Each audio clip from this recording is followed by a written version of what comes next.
What we're going to do now is I'm going to talk very briefly about the project that we have been doing. And then Philip and I will talk a little bit more substantively about the project before we move on to the other presentations that we've got. So, this, as I said, is a project on music and dance, which has been funded by the Arts and Humanities Research Council, Beyond Text funding stream. And it's a project that we started about 2 years ago. And we do have a number of network members. And I have to tell you that when it was we were talking about this last night, it was in December 2008. And 5 of the 6 network members were actually in Sao Paulo on an Arts and Humanities Research Council expedition to try and develop links with our counterparts in Brazil. And we met during this event, and our ideas really started to develop when we were in a samba club, and we were having such a fun and such an interesting time watching this samba dance that we started to develop ideas for a project looking at music and dance and copyright. So the members of the network, Philip Schlesinger, there's me, there's Helen Thomas, who is an expert in dance. She is a dancer, she's an expert in dance. Michael Alcorn, who's a professor of musical composition. We also have Fiona McMillan, who is like me, she is a lawyer. Unfortunately, she couldn't be with us today. And we have been joined by Gillian Doyle from Glasgow, whose cultural economics, I think, would be your expertise. So we formed the network, and what we did, Philip and I mainly, we carried out a series of interviews and discussions with music and dancers, some of whom, I'm absolutely delighted to say, are here today and are joining us to speak at this event. You've already heard Tamara Schlesinger from 6 Day Riot. We have Johan Sternho, who is a dancer. We have Francis Yeo, who is also a dancer. And we have Steve Beresford, who is a musician. We had also hoped to have Jenny Wren, who's a choreographer and dancer, with us, but sadly she had some very sad family news and had to call off. We're also joined by speakers Deirdre Hedden and by Andreas Ramatian. So thank you everybody for coming along today at this event. And of course, we welcome all the other people that we've invited who have come here this morning to hear what we have to say as well. And the purpose of this event this morning is to explore some of the issues that have arisen during the course of our research and some of the findings that we have come across and developed during the period. In terms of the outcomes, in terms of dissemination and in terms of actual outputs, we're absolutely delighted about the range of outputs that we've actually developed during this process. We have a documentary that we will be showing you during the coffee break that we've actually published online in the Journal of Audiovisual Thinking. I think it's not quite there yet, but I mean, it has been accepted, it's there, but I think it's just not published yet. We have a legal paper, which we will be publishing in a peer-reviewed paper journal. We'll also have a sociological paper or socio-legal paper, which is under development at the moment, but that will also be published.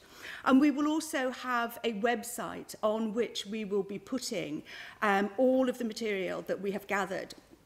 Obviously, we'll be asking the contributors first, but we have a lot of material that we've gathered during the course of the project, which has included transcripts from interviews, it's included recordings, it will include the recording of today's event. And this we will make available on a web archive because we think it makes actually an incredibly valuable resource with plenty of things to be tapped from the material that we have not, sort of had time to do in the course of this project. I think one of the really very important things also to highlight about this project is its interdisciplinarity. We have had, in terms of the network, we've got lawyers, cultural policy, cultural economics, musical composition and dance in our network. And we have been out and we have interviewed and we have engaged with people from mainly musicians and dancers, but also composers and filmmakers and a number of people. And all of this has fed into what we've been doing. And it's been it's really been a really excellent interdisciplinary project. And we believe, overall, that we have some really quite interesting insights that not only have had impact, but caused some change in thinking for the people we've been talking to. And Francis, if I could just, sort of mention your name there, Francis Yeo was just telling me yesterday how much some of his thinking had developed through the interaction with what we've been doing.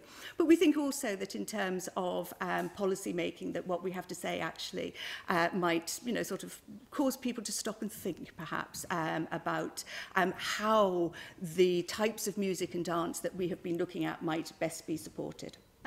So I'm going to go on now, and I am going to tell you a little bit more substantively about the project that we've been doing.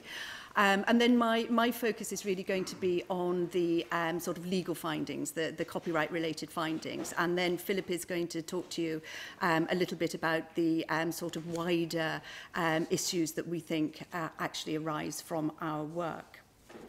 So, our research question, what I have actually put on the table, which is slightly curled up, I must admit, is some posters that we prepared for the AHRC, which does, sort of explain a little bit about what we've been doing. So please do have a look at that, which might help to put it into some sort of context or some sort of picture for you as to what we've been doing. So our research question was whether what we called experiential forms of music and dance were beyond copyright text. In other words, were these forms of music and dance actually protected by copyright? As we know, copyright is supposed to give the incentive to create more. But of course, copyright actually developed to protect the written word. And it has developed beyond then to protect music and dance, but does it actually adequately protect the performative types of music and dance that we might associate with the experimental and the experiential? And that's one sort of aspect that moved a little bit during the course of our research, because originally we said experiential forms of music and dance. And what we found when we were interviewing people, that much of what we looked at was also experimental. So we have, sort of used our language, has moved a little bit between experiential and experimental. And if copyright doesn't protect at all or adequately these forms of artistic works, then how might they best be protected by cultural policy and cultural economics? So, in terms of going about our research, our network members suggested that we developed a number of focus groups, or two focus groups, one for dancers and one for musicians. And these focus groups would be comprised of a number of different people from parts of the dance and music industry. In the event, we had enormous difficulty in putting together the group of musicians. So what we did was to do a number of one-to-one interviews instead. We did have a wonderful focus group with dancers, very much a lot of work by Helen to help us put it together. And we did have a dancers focus group in London. And we got a huge amount of incredibly valuable material from those discussions. And then, of course, sort of Philip and I were analysing the material that we had collected and mapping that onto the legal framework and seeing what our interviewees had said about their work within the creative industries.